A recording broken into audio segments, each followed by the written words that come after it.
Tout d'abord, je vais d'abord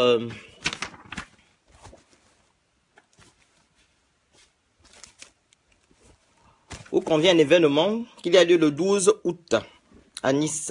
La diaspora de Nice organise une grande marche ce samedi 12 août 2017. Tous les Gabonais et étrangers épris de liberté, de justice et de démocratie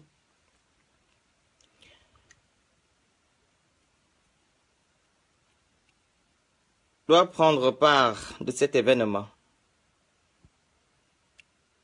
Donc, le 12 août, il y a une grande marche à Nice. Tout Gabonais et étrangers épris de justice, de démocratie et de liberté doivent prendre part de cet événement. Donc, moi, je serai à Nice le 12 août. Nous devons frapper comme nous l'avons fait ici à Bordeaux. Effectivement. Donc, le 12 août, ne manquez pas. À Nice, c'est une très grande marche à Nice. La diaspora de Nice organise une très grande marche. Donc, le 12 août, nous devons être là-bas. Et mon direct, le sujet de mon direct aujourd'hui, c'est le boycott du 17 août. Je vais commencer étape par étape. Parce que c'est bien beau de fêter l'indépendance. Mais il faut savoir qu'est-ce que c'est l'indépendance dans une nation. Partagez le direct. Bonjour Shirley. S'il vous plaît, partagez le direct. En 1960, 17 pays de l'Afrique subsaharienne ont acquis leur indépendance. En 1960, il y a 17 pays qui ont acquis leur indépendance, y compris le Gabon. Cela est affirmé que de non. Car le Gabon est régi encore aujourd'hui par les lois des traités et contrats qui datent d'avant les indépendances.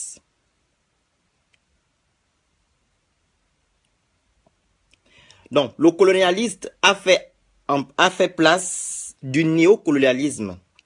Il s'agit de ce système au travers de la France-Afrique qui freine le développement du Gabon en privilégiant l'intérêt des grands groupes et firmes multinationales françaises telles que Total et Elf.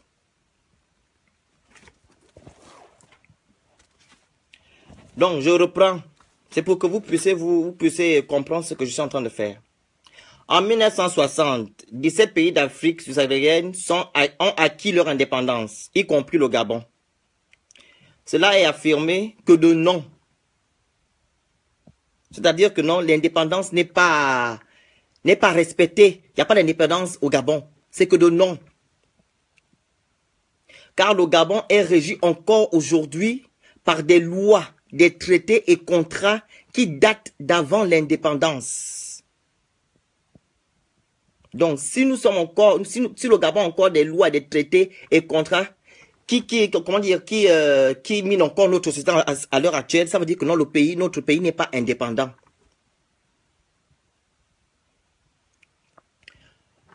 Donc, le colonialiste a fait place au néocolonialisme. Il s'agit de ce système au travers de la France-Afrique qui freine le développement du Gabon en privilégiant l'intérêt des grands groupes et firmes multinationales françaises telles que Total et Elf. Donc, l'indépendance, la diminution de l'indépendance d'un pays en général, c'est l'acquisition de son autonomie essentiellement dans le domaine politique ainsi que le fait de ne pas être soumise à une autre puissance. C'est ça la définition générale de l'indépendance d'une nation. C'est l'acquisition de son autonomie essentiellement dans le domaine politique, ainsi que le fait de ne pas être soumise à une autre puissance. Mais au Gabon, nous sommes soumis à la France. C'est la France qui décide qui doit être président dans notre nation, au Gabon. Vu que ça fait déjà 50 ans que nous avons sur une seule famille qui dirige cette nation. Et par rapport à qui? La France. C'est la France qui demande à la famille Bongo de rester au Gabon, de rester au pouvoir pour privilégier leur intérêt personnel. Donc le Gabon n'est pas indépendant. Donc je ne sais pas pourquoi nous allons fêter l'indépendance le 17 août au Gabon. Donc sans moi, le 17 août n'existe pas. Je ne fais pas le 17 août. Donc je vais vous donner les faits qui prouvent que le Gabon n'est pas indépendant. Partagez la vidéo, c'est important. La souveraineté du peuple est bafouée. La souveraineté du peuple est bafouée. Il s'avère que le 27 août 2016, le peuple gabonais s'est levé en un seul homme pour choisir un candidat unique, qui est M. Jean Ping. Et ce candidat unique a eu les élections, mais c'est le candidat perdant qui est Ali Bongo Ndimba qui a volé et tué les Gabonais pour être au pouvoir. Ça prouve réellement que nous ne sommes pas dans une indépendance si la souveraineté du peuple est bafouée. Donc il n'y a pas d'indépendance. Il faut comprendre cela.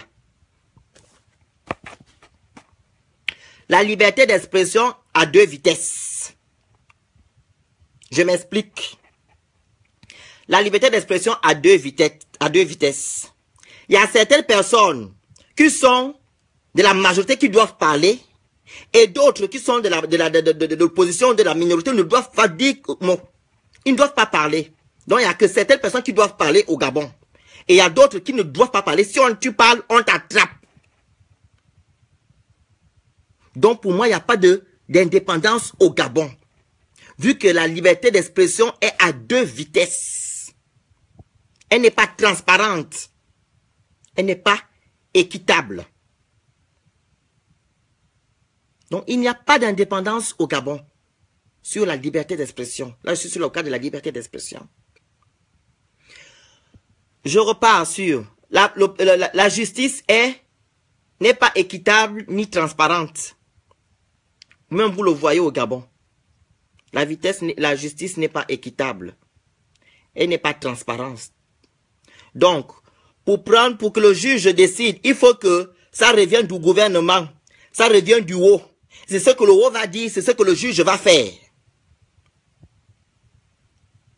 Et c'est quand tu es dans la majorité, on privilège les gens de la majorité. Par exemple, les crimes rituels. Je prends juste un exemple banal. Les crimes rituels. Quand c'est une personne qui est du haut de la majorité, qui commet des crimes rituels, on n'arrête pas cette personne-là. Il pavane dans Libreville, dans le Gabon. Il fait ce qu'il veut. Mais quand il s'agit d'un Makaya, on attrape ce Makaya, le fout en prison. Donc il n'y a pas de justice au Gabon. La justice est que de non. Il n'y a pas de justice au Gabon, donc il n'y a pas d'indépendance. Il n'y a pas d'indépendance au Gabon. Donc le 17 août, nous ne fêtons pas le 17 août. Donc, comment on appelle ça? Deuxième tiré, l'arrestation et des incarcérations arbitraires. Nous avons le cas de Bertrand Zibi. Bertrand Zibi, nous avons le cas de Ami Washington et les autres qui sont arrêtés arbitrairement et enfermés à sans famille. Parce qu'ils sont levés pour dire non à la victoire d'Ali Bongo. Parce qu'ils ont dénoncé certaines choses. On a arrêté ces gens-là. Je prends encore un exemple palpable. Linondo a été arrêté, ça fait 2 mois, en Kembo. Sachant qu'elle a eu l'autorisation de faire une manifestation, on a arrêté cette fille. Elle a fait 2 jours en prison. Des arrestations arbitraires. Monsieur Yama a été arrêté arbitrairement avec le journaliste Biviga. Donc il n'y a pas d'indépendance au Gabon. Sachez-le. Il n'y a pas d'indépendance au Gabon. Parce que dans une indépendance, on ne peut pas arrêter les gens arbitrairement. On ne peut pas avoir une justice non transparente et non équitable, et qui n'est pas équitable. On ne peut pas bafouer la liberté d'expression. On ne peut pas marcher sur la souveraineté du peuple. Donc, il n'y a pas d'indépendance. Il faut le savoir. Non, le Gabon est une dictature depuis 50 ans. Nous vivons sur une dictature depuis 50 ans. Le même nom et le même parti politique qui dirige les Gabonais. Sachant que ce parti politique a déjà perdu les élections plusieurs fois. Ils sont toujours là, au pouvoir. Donc, il n'y a pas d'indépendance au Gabon. Il n'y a pas d'indépendance. Le peuple est souverain. Dans une indépendance, c'est le peuple qui est souverain, qui choisit. Donc, si la souveraineté du peuple est bafouée, il n'y a pas d'indépendance. L'indépendance n'existe pas. Donc, ça ne sert à rien que nous fêtons le 17 août. Mes chers frères et sœurs, le 17 août ne doit pas être fêté au Gabon. Parce que la souveraineté du peuple est bafouée. La justice, elle n'est pas transparente. La liberté d'expression est à deux vitesses.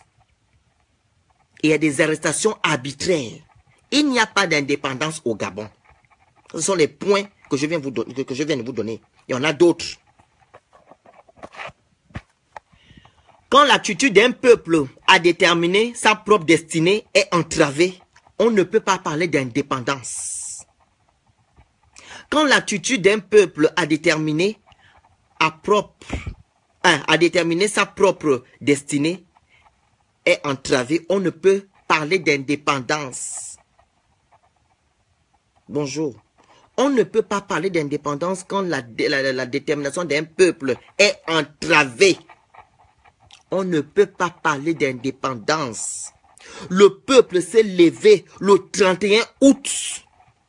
On a tué des Gabonais le 31 août. On a arrêté des Gabonais le 31 août.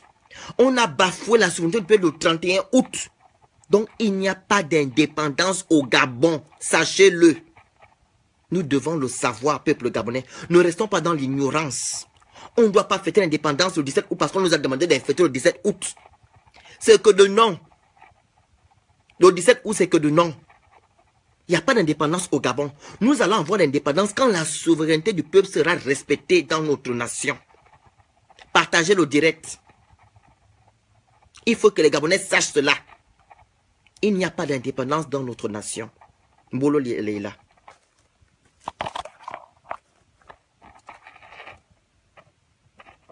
Et le respect des droits de l'homme n'existe pas au Gabon. Vous voyez comment les Gabonais sont chosifiés. Vous voyez comment on maltraite les Gabonais, on torture les Gabonais. Et il y a des photos qui circulent sur Internet le 31 août, il y a des Gabonais qui ont été torturés. Il y a d'autres qui ont subi à leur torture, qui sont morts à cause des tortures. Il n'y a pas de droit. Le respect des droits de l'homme n'est pas au Gabon, il n'existe pas au Gabon. Il faut respecter tout ça là pour dire que non, vous êtes indépendant. Vous n'êtes pas indépendant. Le Gabon n'est pas indépendant. Il n'y a pas d'indépendance dans notre nation. Il n'y a pas d'indépendance. Si le respect des droits de l'homme est bafoué, il n'y a pas d'indépendance au Gabon. Là, je suis en train de vous donner les points qui montrent qu'il n'y a pas d'indépendance dans notre nation. Et je vais revenir, je fais que lister. L'accès aux soins et à l'éducation ne sont pas donnés à tous les Gabonais. Il y a certains Gabonais qui ont l'accès aux soins. D'autres qui prennent les avions, ils viennent se soigner en France parce qu'ils utilisent l'argent du contribuable. Et les Gabonais lambda souffrent, meurent chez eux.